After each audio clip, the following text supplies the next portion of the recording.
জন্যই তো নবী সাল্লাল্লাহু আলাইহি সাল্লাম বলছে জান্নাতটাই তোর মায়ের পায়ের নিচে দিয়ে দিলাম। তো এটা একটু কঠিন দিককেই তো বিষয়টা যে একটু কঠিন হবে, এই জন্য পুরস্কারের ঘোষণাও তো দিছে কি বেশি বড় সড়ো ঘোষণা দিচ্ছেন তো। তাইলে আপনি এটা কি মামুলি মনে করছেন? আখেরাত অর্জন হবে, মায়ের খুশির উপরে জান্নাত পেয়ে যাবেন। জান্নাত কি মামুর বাড়ি? জান্নাত কি 2টা রুম আর একটা বারিন্দা নাকি? তো মসজিদে 4টা ফ্যান দিয়ে আপনি বেহেশতে যাবেন গা? বাহ, আমরা দেশের অনেক মানুষ যদি এটা মনে করে না, 4টা সিলিং ফ্যান দিছে, বেহেশত তো উনি যাবে, বেহেশতে যাবেন লোক কই? 4টা ফ্যান দিয়ে আপনি বেহেশতে যাবেন গা? হ্যাঁ, এই 12,000 টাকা, 3,000 টাকা করে ফ্যান, 12,000 টাকা জান্নাত। মামুলি এটা। এজন্য বাপ, এটা জরুরি। মায়ের সেবা, বাবার সেবা। অনেক কিশোর নওজোয়ান বাপ, তোমাদের মধ্যে আজকে এই হালাত নেই। মা বাবার ইজ্জত, সম্মান, ভালোবাসা, মহব্বত টোটালি নাই। বিবাহের আগেও কষ্ট দেয়, বিবাহের পরেও কষ্ট দেয়। বিবাহের আগে মা বাবার কোনো কথা শুনে না, মোবাইল, নারী, ছবি, নাচ, গান, অসৎ বন্ধুদের আড্ডা, এই তামসা করেও মা বাবরে কষ্ট দেয়। আর বিয়ে করে বউ নিয়া আলাদা হইয়াও এই কষ্ট দেয়। তো তুই নাফরমান, তো কষ্টই দিয়ে গেল, তুই তো মাকে কষ্টই দিয়ে গেল, বাবাকে কষ্টই দিয়ে গেল। বিবাহের আগেও যন্ত্রণা দিছ, বিবাহের পরেও তো সেই যন্ত্রণাই দিল। অথচ বুজুর্গানে দিন বলে, আমরা কিতাবে পড়ছি, মাকে রাজি করো, দুনিয়া আখিরাতের কোথাও আটকাবে না, কোথাও আটকাবে। আল্লাহর নবী সাল্লাল্লাহু আলাইহি ওয়াসাল্লাম বলছেন 3টি গুনাহ সবচেয়ে বড় গুনাহ, এর মধ্যে একটা হলো উকুকুল ওয়ালিদাইন, পিতামাতার অবাধ্যতা, মা বাবার নাফরমানি। আল্লাহর নবী সাল্লাল্লাহু আলাইহি ওয়াসাল্লাম বলছেন সব পাপের শাস্তি আল্লাহ ইচ্ছে করলে হাসরের দিন দিবে। কুল্লু যুনুবি ইউআখিরুল্লাহ ইলা আজালিম মুসাম্মা, সব গুনার শাস্তি আল্লাহ নির্ধারিত দিন হাসরের ময়দান পর্যন্ত অপেক্ষা করে দিবে, সেখানে ইল্লা আকুল ওয়ালিদাইন, পিতা মাতার নাফরমানি ব্যতীত। নবীজি বলছেন মা বাবার নাফরমান সন্তানকে আল্লাহ তাআলা দুনিয়াতেই শাস্তি দিবে, বেইজ্জতি দিবে, না দিয়া কবরে নিবেন। লা ইয়ামুতা হাত্তা ইউআযযিবাহুল্লাহু ফিল আরদ, হয় তুমি কষ্ট পাইবা, না তোমার মাইয়া হবে 3 নম্বর, ফোলা হবে 6 নম্বর, বউ হবে 13 নম্বর। তখন বুঝবা বউ কথা শোনে না, ছেলেও আল্লাহ চেনে না, মেয়েও নাফরমান। তো তখন না বুঝবা যন্ত্রণা কারে কয়। বুঝেন নাই কথাটা? যন্ত্রণা তো শুধু কনির নাম না, শাস্তি তো শুধু ঘুষি না, পারিবারিক এই অশান্তিটাও তো এর চাইতে বড় কষ্ট কি হইতে পারে? আল্লাহ তাআলা কষ্ট দিবেই। মা বাবার অবাধ্য সন্তান মারে কষ্ট দিছে, বাবারে কষ্ট দিছে, তুমি নাফরমান, লিখে রাখো, প্রয়োজনে সিল দিয়া রাখো, তুমি বেইজ্জতি হবাই, তুমি কষ্ট পাইবাই। আল্লাহ নবী সাল্লাল্লাহু আলাইহি ওয়াসাল্লাম যেটা বলছেন সেটা কি মিথ্যা হইতে পারে? নবীজি বলছেন লা ইয়ামুতা, কখনোই তার মৃত্যু হবে না, হাত্তা ইউআযযিবাহুল্লাহু ফিল আরদ, জমিনের শাস্তি ভোগ না করে মৃত্যু হবে। মৃত্যু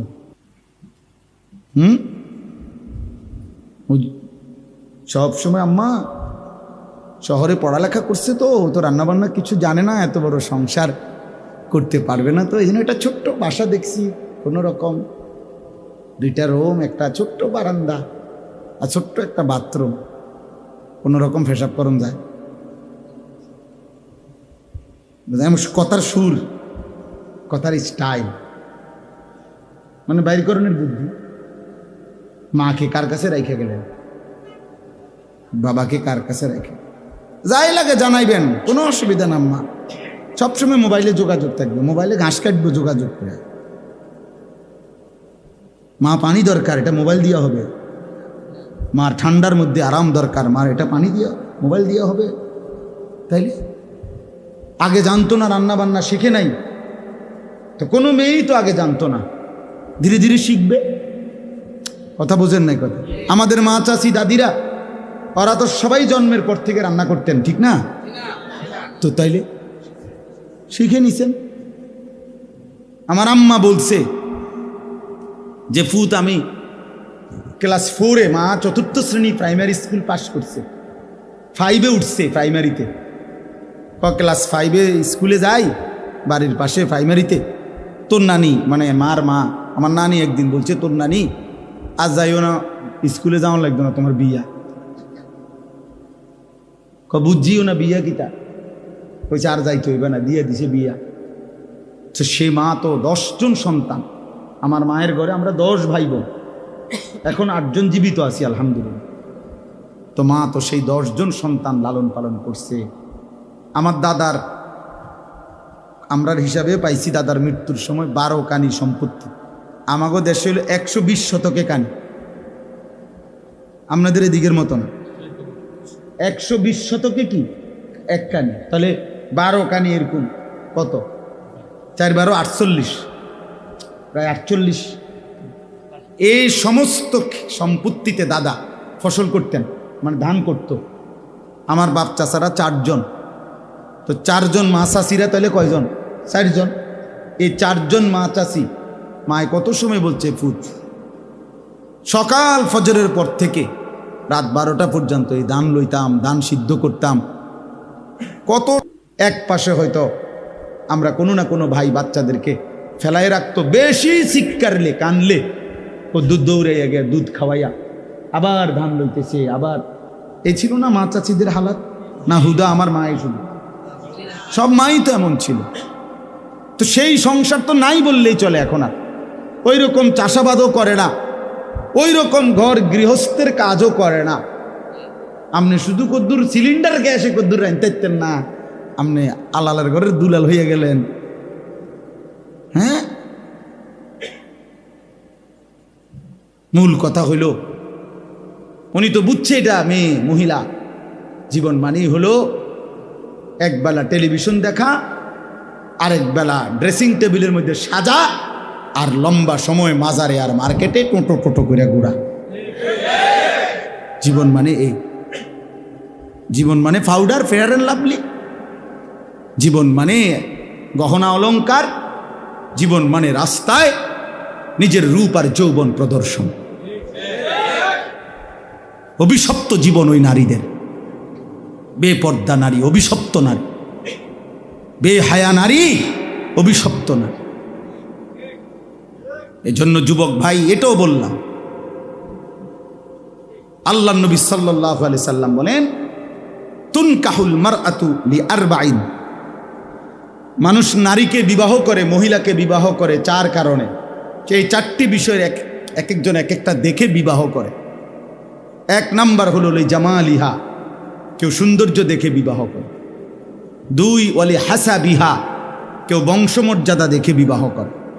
3 ওয়ালি মালিহা, কেউ সম্পদ দেখে বিবাহ করে। 4 ওয়ালি দীনিহা, কেউ দিন দেখে বিবাহ করে, দিন, ঈমান, ইসলাম, পর্দা, নামাজ। আল্লাহ নবী সাল্লাল্লাহু আলাইহি সাল্লাম বলেন ফাজফার বিজাতিদ দ্বীন, তুমি দিনকে প্রাধান্য দিও, দিনকে প্রাধান্য দিও। তারিবাত ইয়াদাকা, খোদার কসম যুবক, আল্লাহ নবী বলছে যদি দিনকে প্রাধান্য না দাও তো আল্লাহ যেন তোমারে বেইজ্জতি করে, আল্লাহ যেন তোমারে বেইজ্জতি করে। খোদ রাসূল বলছে, রাসূল রাহমাতুল লিল আলামিন নবী বলছে যে আল্লাহ যেন তোরে অপমান করে। কেন দিনকে প্রাধান্য দিলাম, এবং শেষ পর্যন্ত বেইজ্জতি হয়ই হয়। আপনারা না জানলো আমরা তো জানি। হাজারো মানুষের ব্যক্তি জীবনের চোখের পানি, একাকিত্ব জীবনের চোখের পানি তো আমরা দেখি, আমরা তো জানি। দোয়া যে চায় আমগো কাছে, আমরা তো বুঝি বাপ, শুনি তো কি কয়।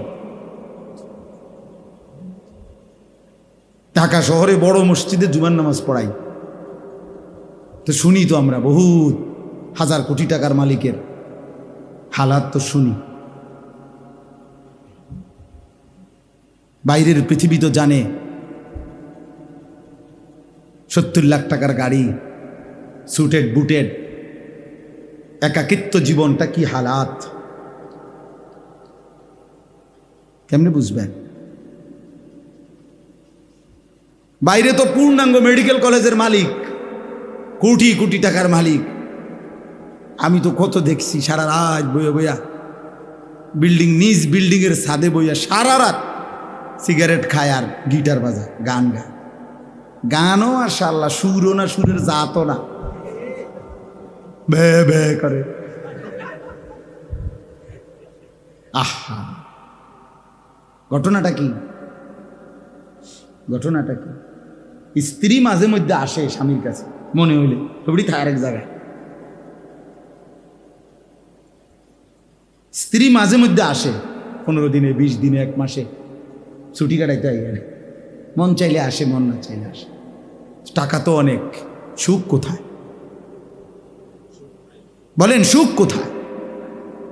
এজন্য খোদার কসম, আল্লাহর পাক বলছে, হাদিসে কুদসিতে আছে, ওয়া ইন লাম তাফআল, আল্লাহ বলছে বান্দা আমার ইবাদতের জন্য যদি সময় না দাও, মালাতু ইয়াদাকা শুগলান, আমি কিন্তু তোমার হাত, তোমার শরীর কাজের মধ্যেই ব্যস্ত রাখবো।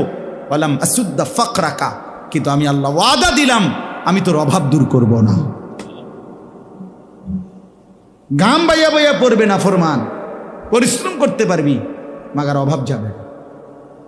আমার একজনে বলছে, হুজুর মাঝে মধ্যে 40 মিনিটও কাস্টমারের সাফে মুতে ধরলে 40 মিনিট 50 মিনিট মুতে ধরিল, যাইতারি না, ধরে রাখি কাস্টমার, কিন্তু দোয়া করেন হুজুর কিস্তি চলে 4টা।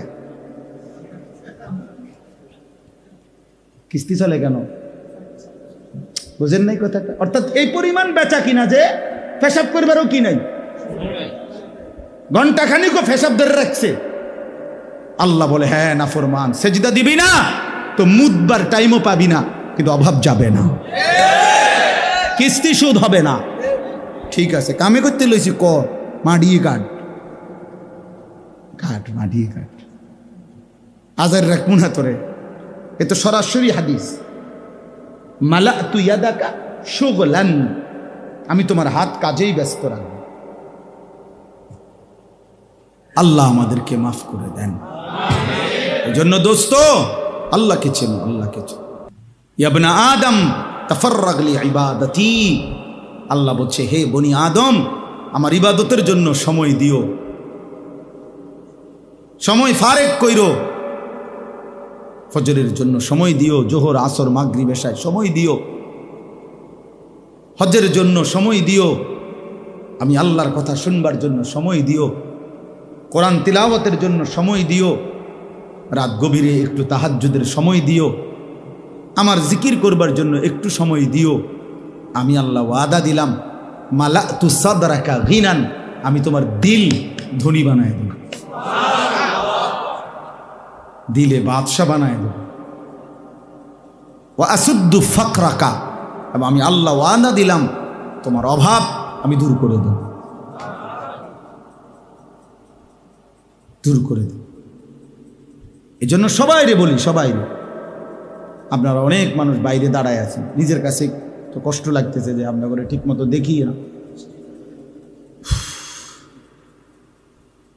তাইলে বাপ এটা বোঝা উচিত আমাদের, আমাদের ছেলেগুলো তোমরা বুঝতেছ না। সারাদিন অনেক ছেলে আছো তোমরা, এই মোবাইল, নারী, ছবি, মোবাইল একটা লইয়া সারাটা দিন সময়, কিন্তু না কি হচ্ছে, এই নারী দেখে, ছবি দেখে কিছু তো ভোগ করতে পারলা না, উপভোগ করতে পারলা না, আফসুসে বাড়ল। প্রতিটা ছবি, প্রত্যেকটা গুনাহ, প্রত্যেকটা হারাম, আল্লাহর কসম তৃষ্ণা বাড়ায়, আরো চাহিদা বাড়ায়, কখনোই তৃপ্ত হতে দেয় না। রব্বে কাবার কসম, গুনাহ কি দেয় না? তৃপ্তি দেয়।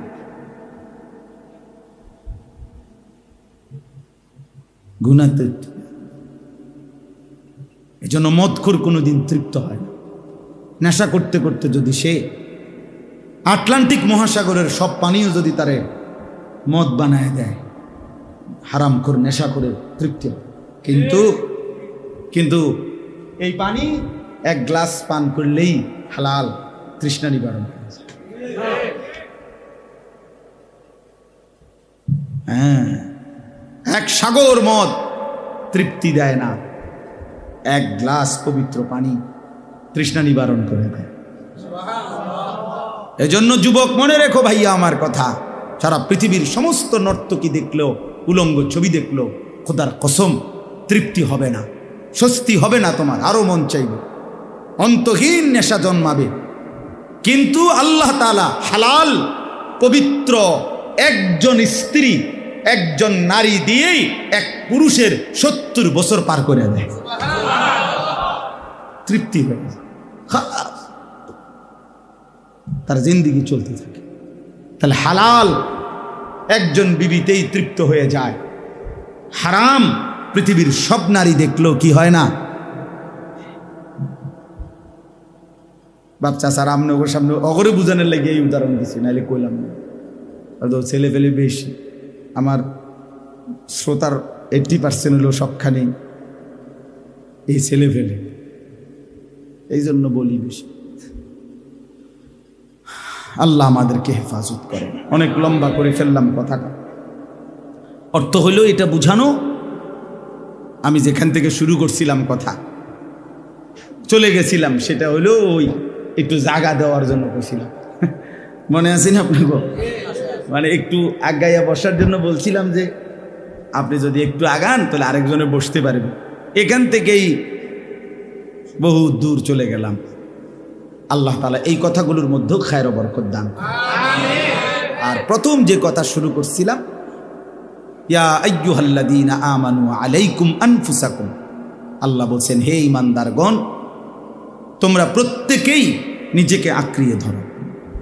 লা ইয়াদুররুকুম মান দাল্লা ইযা তাদাইতুম, আল্লাহ বলে নিজেকে যদি সাজিয়ে তোলো, নিজেকে যদি ঈমান আমল হেদায়েতের উপরে উঠাইতে পারো, নিজের ঈমান, নিজের আমল, নিজের আখলাক, নিজের ইবাদত, নিজের লেনদেন, নিজের আচরণ যদি সুন্দর করতে পারো, এবার পৃথিবীর সমস্ত পথভ্রষ্ট গোমরা একসাথ হয়েও তোমারে কেউ পথভ্রষ্ট করতে পারবে না।